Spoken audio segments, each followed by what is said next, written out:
wanted to talk about something that happened in Mexico that I thought was interesting. So I want to talk about the elephant tree. We're going to talk about the elephant tree, Bursera microphylla, which a number of years ago, back a decade or two ago, was quite popular as a medicinal amidst some of the herbalists, mainly because it was being talked about. It's useful. Bursera was quite useful. You might know it as the elephant tree. You might know it as the sap having copal. Copals come from Bursera. And, down in central Mexico and south, there's quite a bit of Burseras. But in the United States, there's very few elephant trees. In California, they're like numbered and they're federally protected. So there's not that many in the United States.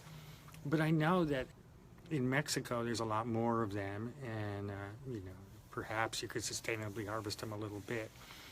Back in the day, people wanted to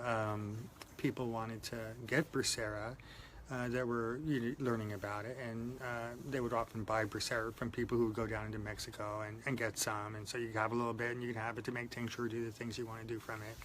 It's quite a useful, aromatic, medicinal tree. It's magical looking and tastes amazing, etc., etc.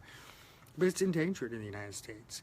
And I did notice that a lot of people would go into the United States. I'd see these protected Burseras, and I'd seen ones in Arizona that people had picked and that were been damaged. I'd see a variety of them that showed signs of picking years ago. And some of the trees actually looked damaged from it. And then, of course, awareness happened, and people stopped picking it. And the teachers who taught how great Bursera was, they'd say, okay, Bursera is good, but don't pick it here. Go to Mexico. Those people kind of stopped doing that, and they stopped teaching and moved on to other things, whatever it may be. And so Bursera is not that popular anymore amidst certain groups of herbalists. But during that time, I was going to the Pinacate Biosphere Reserve in Mexico, which now is one of the largest biosphere reserves in Mexico, the largest now, I heard, just recently. This year. So I would go down there to look at, on the reserve where you can't pick any plants, there's forests of Bursera, which could be sustainably harvested if it was legal, but it isn't legal, but people would go down there and harvest anyway. It isn't one person that damages the stand. It's the fact that a lot of people think that they're the only person that does it. Of course, it's a little difficult for me to go into this reserve in Mexico and see these Burseras being harvested. Well, over the years, I saw that the harvesting stopped. But one year I went, and it was 2005.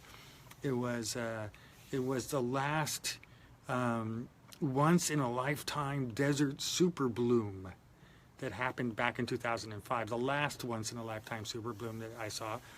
And when I went there, I noticed the Burseras where the elephant trees were quite damaged. It was kind of bizarre. In 2005, I noticed all this damage to the Bursera that was worse than the little harvesting that I've been seeing along the trails from wildcrafters. It was a pretty major damage, and I was kind of concerned about it. And I went to the botanist there at the Estación Biológica, and they said that there was this beetle that attacks the Bursera every now and then, and that's what's going on. The beetle was eating like pieces of the leaves, eating the leaves off and eating some of the small stems and causing whole branches to die. It was pretty major damage to the forest. I was actually pretty concerned. It was 2005, and they recovered over the many years. I mean, we're talking about the center, the heart of the Sonoran Desert, the heart of the Gran Desierto, in beds of lava fields and insane heats, 120 in the summer, and even more so on the lava rocks. And these plants survive just fine in ancient trees. So, as the years have gone by, the trees have gotten healthier and healthier and healthier, and now they look just fine. But this year was yet the next super bloom. I noticed the same thing, that the Burseras got heavily damaged again by those same beetles, it looked like, worse damage than in 2005. And it made me think, because it's like, it seemed that the super bloom, or the year that made all the flowers come out, the amount of moisture, also made these beetles come back. And I thought that was quite interesting. And I spoke to Donna about it, told her about it. She looked something up on the internet, sent it over to me. And evidently these beetles have been trying to wipe out the Bursera for 112 million years. The beetles almost destroy the Bursera, and the Bursera ends up getting a new toxin in it.